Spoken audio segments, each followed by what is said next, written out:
संस्कृतस्ते गंगा प्रवहति। नमो नमः मित्राणि। नत्वा सरस्वतीं देवीं शुद्धां गुण्यां करोम्यहं पाणिनीय प्रवेशाय लघु सिद्धांत कौमुदी। आप सबका पुनः शास्त्र ज्ञान गंगा यूट्यूब चैनल पर स्वागत है। आप जैसे जानते हैं कि लघु सिद्धांत कौमुदी की यहाँ पर कक्षा प्रारंभ हो चुकी है और कल हमने मंगलाचरण किया। मंगलाचरण के विषय में मैंने बड़े विस्तार से आप सबको बतलाया और काफी छात्रों ने उत्साहपूर्वक यह वीडियो देखा और कमेंट करी और काफी मुझे अच्छा लगा कि हमारा पढ़ाना सार्थक है जब आप हमें उसका इनपुट अगर हमें मिलता है तो बड़ा अच्छा लगा। और यह कक्षा इसी तरह आगे चलते रहे, यही हम भी प्रयास करेंगे और आप भी प्रयास करिएगा अपने कमेंट के द्वारा, सब्सक्राइब के द्वारा और लाइक के द्वारा, जिससे हमें लगे कि हमें और उत्सुकता से पढ़ाना चाहिए। तो आज हम भाग दूसरा कक्षा का प्रारंभ करने जा रहे हैं। जैसे कि मेरे छात्र भी यहाँ पे बैठे हुए हैं, वह भी पढ़ते हैं और आप भी पढ़िए। हम ये चाहते हैं सबका कल्याण हो, सभी इस संस्कृति को जाने, यही हमारा उद्देश्य है। तो संस्कृत व्याकरण में हमने आपको बतलाया सबसे पहले क्या किया जाता है, मंगलाचरण किया जाता है। कल आपको बताया था मंगलाचरण कितने प्रकार का होता है, ये मैंने आपको बतलाया। नत्वा सरस्वतीं देवीं शुद्धां गुण्यां करोम्यहं पाणिनीय प्रवेशाय लघु सिद्धांत कौमुदी, यह मंगलाचरण था। किस प्रकार का मंगलाचरण था, नमस्कारात्मक। कल बतलाया था ना नत्वा सरस्वती, तो ये मैं कल बतला चुका हूं आपको। अब आते हैं 14 सूत्र। कितने सूत्र? 14 सूत्र। आप जानते हैं आप सभी कि पाणिनीय व्याकरण में जो यह 14 सूत्र है यही सब कुछ है। ये एक फाउंडेशन है, न्यू है, बेस है व्याकरण का। इन 14 सूत्रों से ही पूरी व्याकरण है, आप ये समझिए। ठीक है, तो इन्हीं सूत्रों को माहेश्वर सूत्र भी कहा जाता है। क्या कहा जाता है? माहेश्वर सूत्र भी कहा जाता है। कहा जाता है कि भगवान शंकर के डमरू से यह 14 सूत्र निकले, है ना। नृत्यावसाने नटराज राजो ननाद ढक्काम नव पंच बारम उद्धर तु काम सनकाद सिद्धान नेतद्विमर्शे शिव सूत्र जालम। एक बहुत सुंदर श्लोक आता है, उसको मैंने वाचन किया, आप सब जानते होंगे। तो इसमें यही बतलाया गया है कि भगवान शंकर प्रसन्न अवस्था में जब हुए तो वह नाचने लगे और अपना डमरू बजाने लगे। डमरू बजाते बजाते उससे ध्वनि आई। ध्वनि कितनी बार आई? नव पंच बारम, 9 और 5, तो 9 और 5 कितना होता है? 14 होता है। ठीक है ना। और वही सूत्र सनक, सनातन, सनंदन और सनत कुमार ऋषि आदि और भी पाणिनि जी हो गए हमारे, और भी जितने ऋषियों थे, उन्होंने उनको क्या कर लिया? प्राप्त कर लिया, लिपिबद्ध कर दिया, उनको लिख लिया, ताड़पत्रों में लिख दिया, है ना। तो जो कि आज हमारे सामने प्रत्यक्ष रूप में उपस्थित है। तो इन सूत्रों को क्या कहते हैं? माहेश्वर सूत्र कहते हैं। क्या कहते हैं? क्योंकि भगवान महेश्वर शंकर से हमें यह सूत्र प्राप्त हुए, ऐसा कहा जाता है। तो यह सूत्र साक्षात वेद ही है।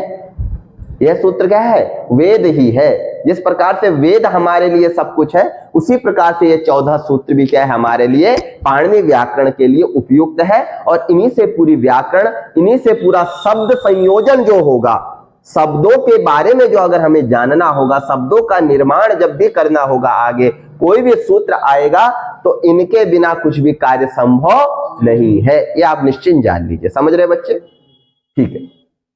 तो कल भी मैंने इसका एक बार अभ्यास कराया था, दोबारा एक बार कराऊं, क्योंकि सूत्र स्पष्ट होने चाहिए मुंह पे।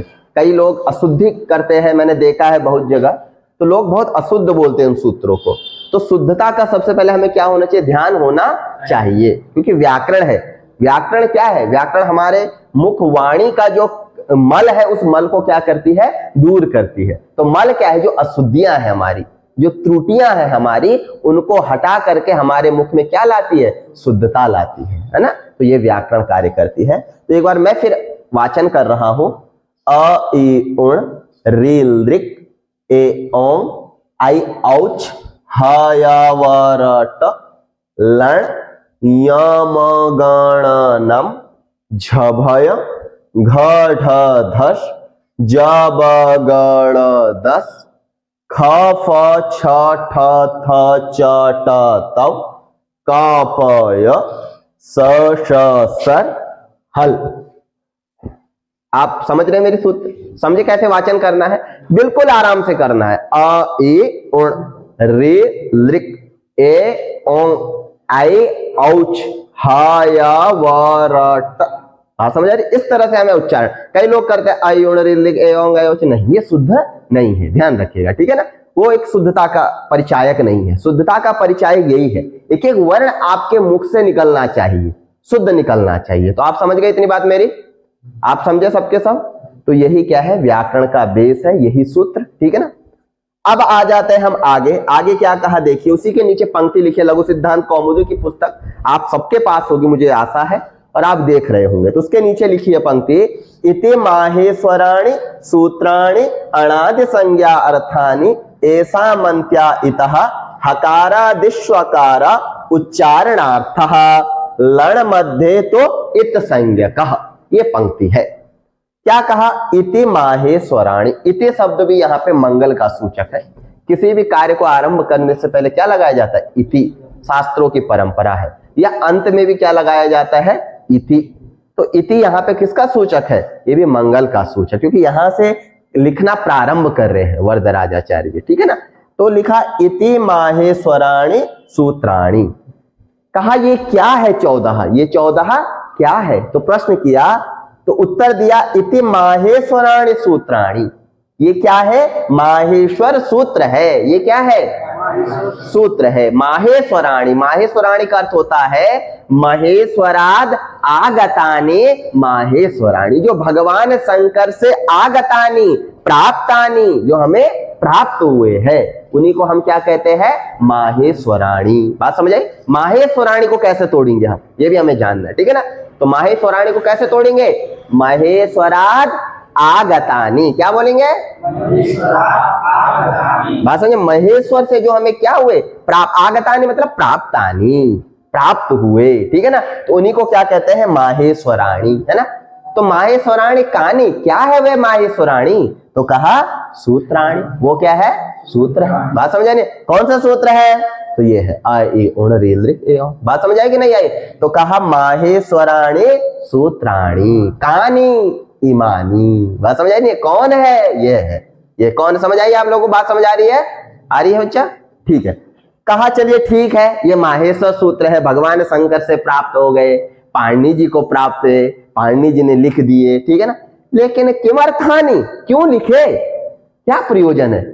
देखो ध्यान रखना, शास्त्र की परंपरा होती है। शास्त्र में शब्द लिखा जाता है, आंसर दिया जाता है। क्या दिया जाता है? क्वेश्चन नहीं, क्वेश्चन आपको करना होता है। क्वेश्चन किसे करना होता है? हमको करना होता है, ठीक है ना? शास्त्र सीधा क्या करता है? आदेश करता है ना। शास्त्र तो क्या है? आदेश वाला है, ठीक है ना? लेकिन उसमें क्वेश्चन किसको ढूंढना होता है? हमें, और उसका आंसर हमें अपने आप मिल जाता है, ठीक है ना? तो कहा प्रश्न मैं कर रहा हूं, यहां से प्रश्न हुआ कि ये माहेश्वर सूत्र है क्यों, किस लिए है, क्या प्रयोजन है, क्या करेंगे इन माहेश्वर सूत्रों का? तो उत्तर दिया अणादि संज्ञा अर्थानी। क्या दिया? क्या दिया? कहा अण आदि संज्ञा अर्थानी। क्या दिया? अण आदि संज्ञा अर्थानी। अण आदि संज्ञाओं के अर्थ के लिए। अण आदि, अण आदि से क्या लेना है? अण आदि प्रत्याहार है। क्या है? अण आदि प्रत्याहार है। तो प्रत्याहार अभी आगे आएंगे, हम बतलाएंगे प्रत्याहार क्या होते हैं, ठीक है ना? अण, हल है, अच है, इक है, बहुत से प्रत्याहार है, अभी आगे आएंगे, ठीक है ना? तो प्रत्याहारों को जब हम बतलाएंगे तभी आप समझोगे प्रत्याहार कहते किसे है, ठीक है ना? तो कहा अण आदि, अण आदि से और भी प्रत्याहार ले लेना। अण, इक, है ना? अच, इक, हल, उक। बात समझ आ रही नहीं है? झल, यर, बहुत प्रत्याहार है, अभी आगे हम बताएंगे प्रत्याहार कहते किसे है। अभी आप डरिएगा नहीं, बात समझ आ रही है? अभी आप सिर्फ समझिए पंक्ति को, ठीक है ना? कि है किस लिए? प्रत्याहारों के लिए। अब प्रत्याहार क्या है वो आगे बतलाएंगे, आगे सूत्र आएगा आदिरंतेन सहेता, वहां पे आपको पता चलेगा कि प्रत्याहार किसे कहते हैं। इतनी बात आप समझे कि नहीं समझे? है ना। तो प्रत्याहारों के बारे में आगे बताएंगे। अभी कहा अण आदि संज्ञा अर्थानी, क्या बोला? ये अण आदि संज्ञाओं के अर्थ के लिए है। अण आदि जो प्रत्याहार हम आगे बनाएंगे, जिन प्रत्याहारों से व्याकरण में सभी कार्य होंगे, उनके अर्थ के लिए, उनके प्रयोजन के लिए इन 14 सूत्रों की क्या पड़ेगी? आवश्यकता पड़ेगी। कुछ बात समझ आ रही कि नहीं आ रही है? आपको इतना समझ आया कि नहीं आया? तो अण आदि संज्ञाओं के लिए, अण आदि प्रत्याहार बनाने के लिए हमें किनकी आवश्यकता होगी? सूत्रों की, 14 सूत्रों की, ठीक है ना। और उन प्रत्याहारों से ही क्या होगा? कार्य होगा, ठीक है ना। तो ये किस लिए सूत्र है? तो कहा अणादि संज्ञा अर्थानी। बात समझे ना? अण आदि, आदि से और भी प्रत्याहार 42-43 प्रत्याहार बनाएंगे हम आगे, ठीक है ना। तो उन प्रत्याहारों की संज्ञा जो नाम करेंगे, उनके अर्थ के लिए, उनके ज्ञान के लिए हमें किनकी आवश्यकता पड़ेगी? 14 सूत्रों की। यहां तक आपको क्लियर हो गया? पंक्ति लग गई आपको यहां तक? किसी कोई दिक्कत? सुबह समझ आ गया? ठीक है, आगे बढ़िए। कहा एसामन्त्या इतः, क्या बोला? कहा एसाम, एसाम कहते इनके, क्या कहा? तो एसाम इनके, किनके? किनके? 14 सूत्र। प्रसंग किसका चल रहा है? कोई भी कार्य हम प्रसंग के अनुसार देखते हैं ना। तो कहा एसाम, एसाम केसाम, किनके? तो कहा इन 14 सूत्रों के जो अंत में जो वर्ण उनकी क्या होती है? इत संज्ञा। ये मैंने आपको बता दिया, ठीक है ना। तो अब ये 14 सूत्र ये है सारे, ठीक है ना। और इनके अंतिम वर्ण क्या है? देखो, अ ई उण ण अंतिम वर्ण है, रील दृक में क अंतिम वर्ण है, ए औंग में ग अंतिम वर्ण है, आई औच में च अंतिम वर्ण है कि नहीं? तो यही कह रही है पंक्ति कि एसामन्त्या इता, इन सूत्रों के जो अंतिम वर्ण है उनकी क्या होती है? इत संज्ञा होती है। कुछ बात समझ आएगी नहीं आई आप लोगों के? तो 14 सूत्रों के अंत में जो वर्ण उनका इत नाम हो गया। उनका क्या नाम हो गया? उनको इत कहेंगे। उनको क्या कहेंगे? अब क्यों कहेंगे वो सब आगे आएगा। जब हम शास्त्र पढ़ेंगे, जानेंगे, तो वहां पे आएगा इत है तो ये काम हो जाए, इत है तो ये काम हो जाए, ठीक है ना।